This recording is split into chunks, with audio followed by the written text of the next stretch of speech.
RV torched during homeless camp cleanup on 157th Avenue in Portland. And when we say torched, we mean flames like 20, 25 feet high in the air. So you're out there as a police officer, you're out there as whatever, you're helping clean up, Department of Transportation. Somebody gets really upset. Somebody gets really upset that their RV is being towed out of there. Now we've got just a little bit more to be concerned with. Arson.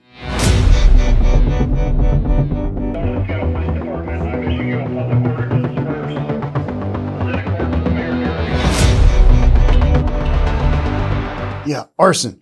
Because they're going to torch that RV on the way out because they're pissed off that they're being moved out. This is not the first time this has happened, but this was a pretty good sized fire. And we read about this and we talk about this being one of the things where homeless encampments, okay, yeah, they're not just hanging out, having happy times there. There's stuff going on that the city eventually gets to a point where enough of its residents say, hey, you got to move that encampment out. You got to do something.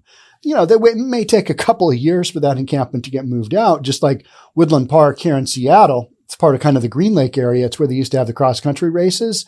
City of Seattle spent months and months, literally, I think it was 5 months, doing services to all those folks, getting all those folks the help that they need, however that went down.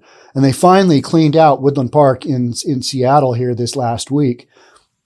So we've got these homeless sweeps, taking place. We've got cities that are like, okay, yeah, we know this is really, really bad. We got to do something here. So they start this process. And in Portland, you've got somebody that says, you can take my RV, but it's going to be a little hot. Know what I mean? And not stolen. The crazy one. Just, it looks like an old, I'm looking at it for those of you on the audio portion. It looks like an older RV, obviously. It looks like a trailer, not necessarily an RV as far as I can tell.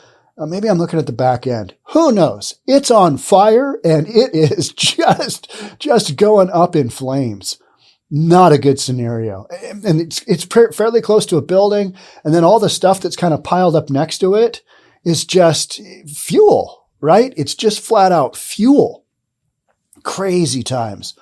So when you think you had to worry about, people in the homeless encampments being armed and maybe shooting you, well, you haven't thought far enough along the line and got to worry about arson as well. Or, just explosive flames and whatnot. That's what we're doing today. If you're new here, welcome. My name is Sean Reynolds. I own a couple of real estate companies. Why wouldn't I talk about RVs catching on fire, that somebody lit on fire because they're pissed that, I got to clean the streets up. Yeah, that's what we're doing. Thanks for being here. Let's read this story. Portland police detained one person after they somebody lit this mofo on fire, right? After they allegedly lit an RV on fire while crews were trying to tow it away.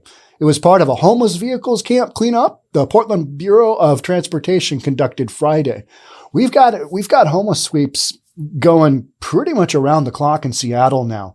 It's been wild. We had none during the whole coronavirus deal. Are we even talking about the coronavirus anymore? I think we're going to talk more about monkeypox, aren't we? Monkeypox, that's a thing. If you haven't checked that out, I'll probably do a podcast on that because who doesn't want to say monkeypox repeatedly over and over, right? Coronavirus 19, that's so boring. That's just, we're not doing that anymore. And yet I know a lot of people that have been getting the Rona, right? And you know what we do? Okay, well, you'll probably be fine. We don't freak out. We don't do all that nonsense, right? How about all the news stories where some famous person gets corona? Do we care?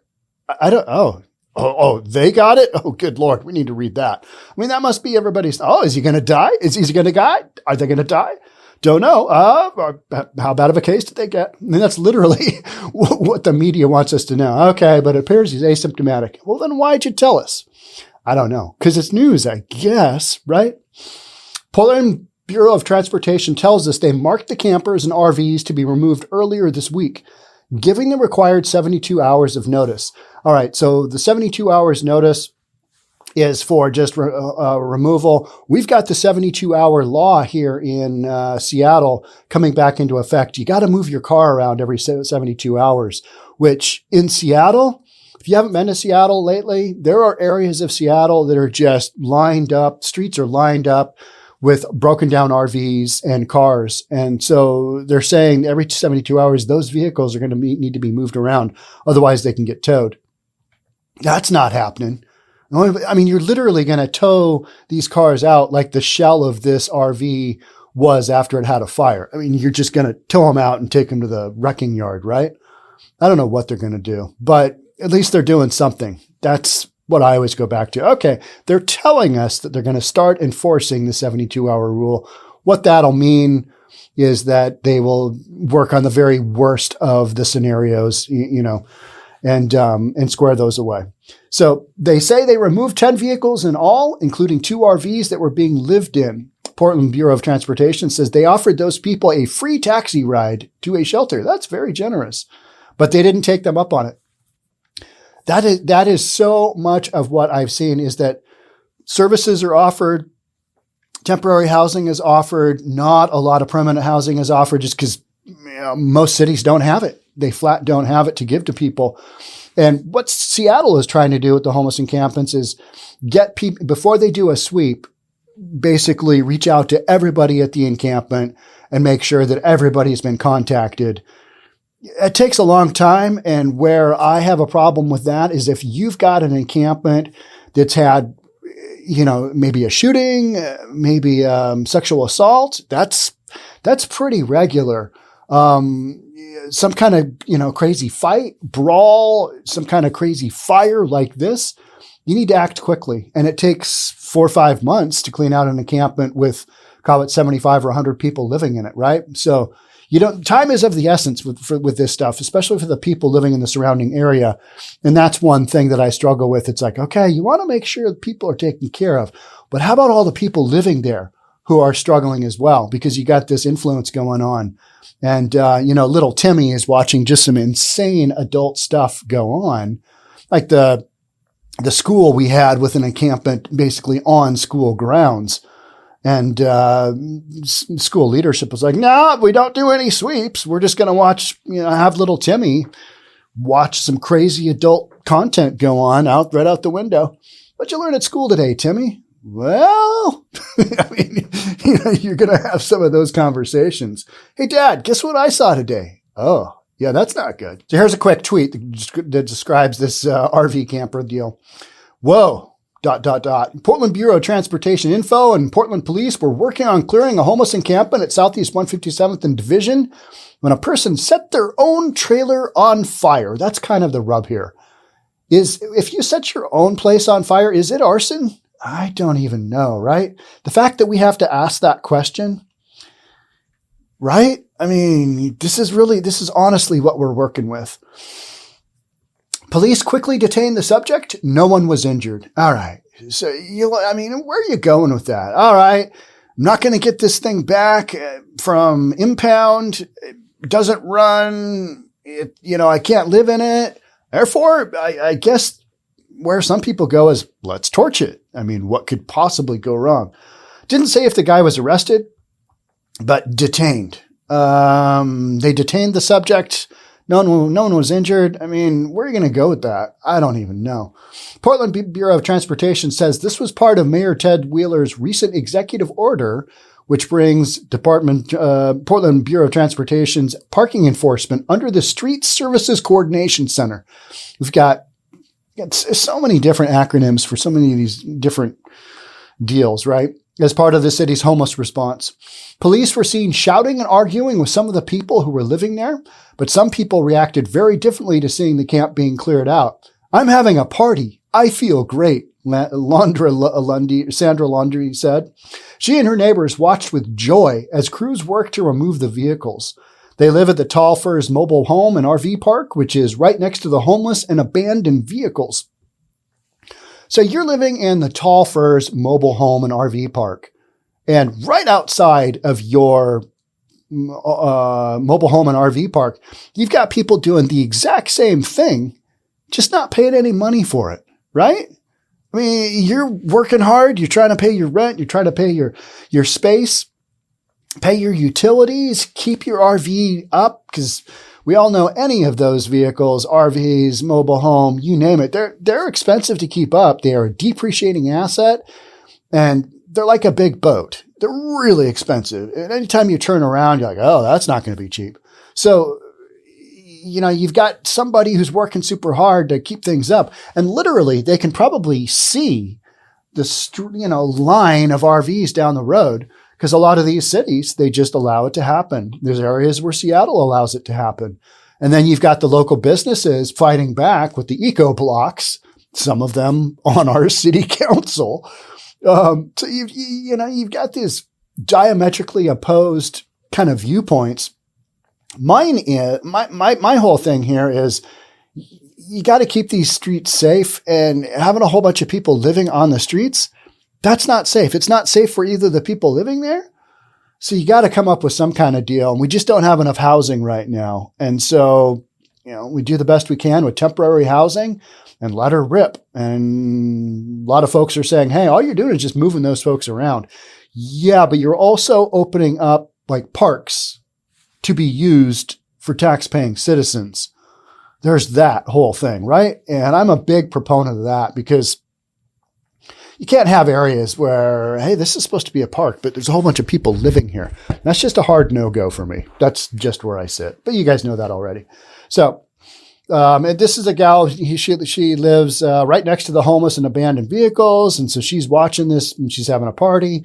Not sure if she'd be having a party watching the vehicle go up in flames, though, because that's pretty scary. It was, there's one angle you can see in the photos if you look this up online. It's not that far from what looks like an apartment complex. I mean, distance-wise, on a street. It's on a public street. Lundy says they've been there for 3 years now, this lineup of RVs and broken down vehicles. And she claims the people there have made it hard for her to feel safe leaving her own trailer. Well, there's that, right? We've had guns pulled out. We've had machetes pulled out. Why is it the machetes are so prevalent in homeless encampments?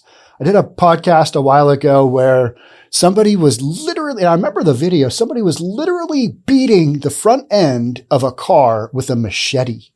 Imagine being the driver. I am getting the F out of here. Why? Because there's a homeless guy beating the front end of my car with a machete.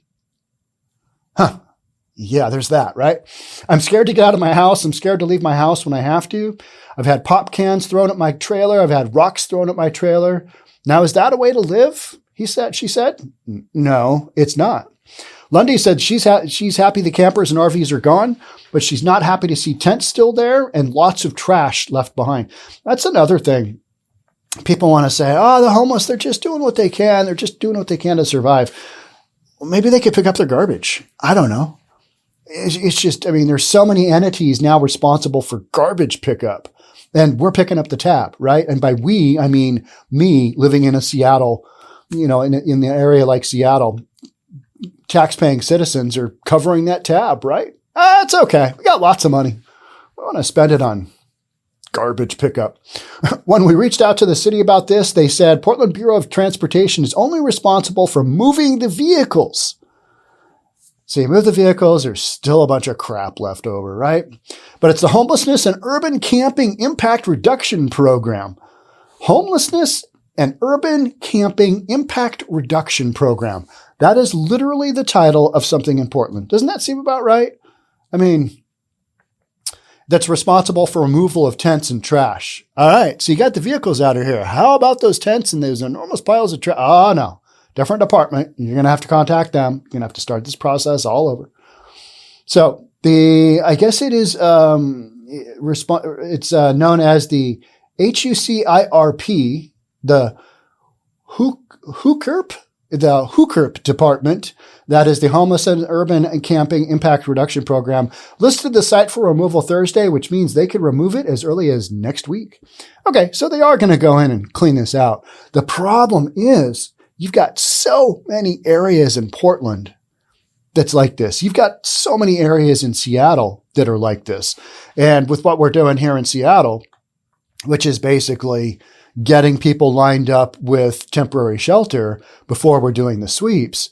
By the time you get those folks squared away, there's a whole bunch more people that'll come into town and they're, squatting wherever and they're just doing their thing. So you get one area squared away, another area just becomes Helltown. I mean, that's literally what we're seeing. And so we're seeing the anti-gentrification, gentrification being when things get developed and modernized. They, take an older, good location with some properties that probably need renovation, redevelopment, whatever. You've got these areas, and those are areas where, what I call the anti-gentrification, which is where the homeless move into now. So you've got this negative system that kind of takes over.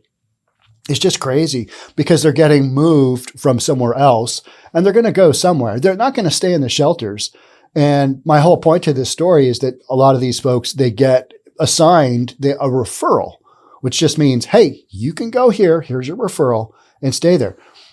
We don't know what the actual percentage is, but it is a tiny, tiny fraction of people who get a referral that actually end up going there and trying to figure out a way to stay there and do their thing, because there are rules there and most folks don't want to abide by those rules. You can't take your stuff, just all kinds of stuff. You can't be on drugs. You can't steal stuff. You can't beat people up.